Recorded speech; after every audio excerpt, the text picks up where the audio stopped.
So இன்னைக்கு எங்கள் டீமோட 500வது மேட்ச் நல்லா ஜம்முன்னு கொண்டாடலான்னு பார்த்தோம். ஆனால் நல்லா விளக்கு வச்சு விட்டு போயிட்டானுங்க. அந்த மாதிரி தான் இருந்துச்சு. ஸோ வணக்கண்டா பாய்ஸ் அண்ட் கேர்ள்ஸ், இன்னைக்கு டே 11 ஆஃப் என் காலேஜ் லைஃபை நான் டாக்குமெண்ட் பண்ண போகிறேன். அதோட கிரிக்கெட் வெர்ஷன் இன்னைக்கு. ஸோ இன்னைக்கான பிளான் என்ன அப்படின்னு சொல்லி கேட்டிங்கன்னா, மொத்தம் நாங்கள் வந்து 2 மேட்ச் விளையாட போகிறோம். ஒன்று 499th மேட்ச், இன்னொன்று வந்து பார்த்தீங்கன்னா 500th மேட்ச். ஸோ இந்த பழமொழி சொல்கிற மாதிரி ஒருத்தனுக்கு எந்திரிச்சு நிற்கவே வக்கு இல்லையா, அவனுக்கு 8 பொண்டாட்டி கேட்குதான். அந்த மாதிரி தான் தம்பிக்கு இன்னும் கால் 8 வயசு இல்லை, டூக்கு பைக்கு தான் வேணும். Coming back to the 499th match என்னடா ஆச்சு அப்படின்னு சொல்லி கேட்டிங்கன்னா, நாங்கள் நல்லா பெர்ஃபார்ம் பண்ணி ஒரு 15 ஓவர்ஸ்க்கு ஒரு 128 டார்கெட்டை வச்சுட்டு வந்தோம். எங்கள் டீமை பற்றி ஒரே வரியில் இல்லை ஒரே வீடியோவில் பார்க்கணும்னா இந்த இதில் பாருங்க. இந்த கிளிப்பில் நல்லா பார்த்தீங்கன்னா ஆப்போனன்ட் ஃபுல்லாக டீம் டிஸ்கஷன் பண்ணுறாங்க. நாங்கள் ஃபுல்லாக ஜாலியாக கதை பேசிட்டு தான் இருப்போம். இப்போ இந்த டீமுக்கு எல்லாத்துக்கும் ஒருத்தர் இருப்பாங்க. நாங்கள் ஆட போகிறது ரெட் டென்னிஸ், அதுக்கு ஒயிட் அண்ட் ஒயிட்டில் தான் வருவார். ஸோ எல்லா டீம்லையும் எப்படி என்கரேஜ் பண்ணுவாங்கன்னு சொல்லி உங்களுக்கு எல்லாத்துக்கும் தெரியும். ஆனால் எங்கள் டீம் என்ன பண்ணுவாங்க தெரியுமா, எங்கள் டீம் பிளேயர்ஸ்க்கே ஜெண்டா போட்டுன்னு இருப்பாங்க. தென் கடைசியாக தான் வந்தாரா விநாயக் அந்த மாதிரி சொல்லிட்டு நம்ம 500வது மேட்ச்சுக்கு கேக் வெட்டி தான் மேட்ச் ஆரம்பிப்போம்டா அப்படின்னு சொல்லி ஒத்த காலம் நின்று எங்கள் டீம் கேக் வந்ததுக்கப்புறம் வெட்டுறதுக்கு தயாராயிருச்சு. இந்த கேக் பாக்ஸில் கை வச்சிருக்காரு. எதுக்கு தெரியுமா, அந்த கேக்கை யாருமே நம்ம கிட்ட இருந்து புடுங்க கூடாதுன்னு சொல்லிட்டு அந்த கேக் பாக்ஸை கடைசி வரைக்கும் அவரே பிரிச்சு.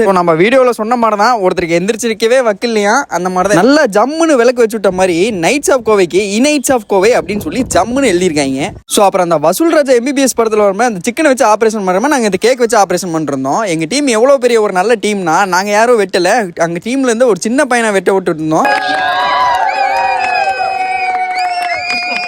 உங்களுக்கு பார்க்க வேணா இவர் எல்லாத்துக்கும் ஹெல்ப் பண்ற மாதிரி தெரியும். ஆனால் இவர் எதுக்கு இந்த வெற்றல் வேலை பண்ணிட்டு இருக்காருன்னா, இருக்கிறதுலே பெரிய பீஸ் தனக்கு தான் கிடைக்கணும்னு சொல்லிட்டு ஆனந்தம் படத்தில் வர மாதிரி எல்லாம் குடும்பமா நல்லா நோட் பண்ணுங்க, குடும்பமா உட்காந்து சாப்பிட்டு இருந்தோம். அதில் ஒருத்தர் மட்டும் ஒரு பாட்டில் ஸ்ப்ரைட் வச்சு குடிச்சுன்னு இருந்தேன். ஸோ எங்கள் 500வது மேட்ச் நல்ல மங்களகரமாக போச்சு. அதை பற்றி என்ன தெரிஞ்சுக்கணும்னு சொல்லிட்டு நான் பார்ட் 2ல போடுறேன். நாளைக்கு பார்ப்போம்.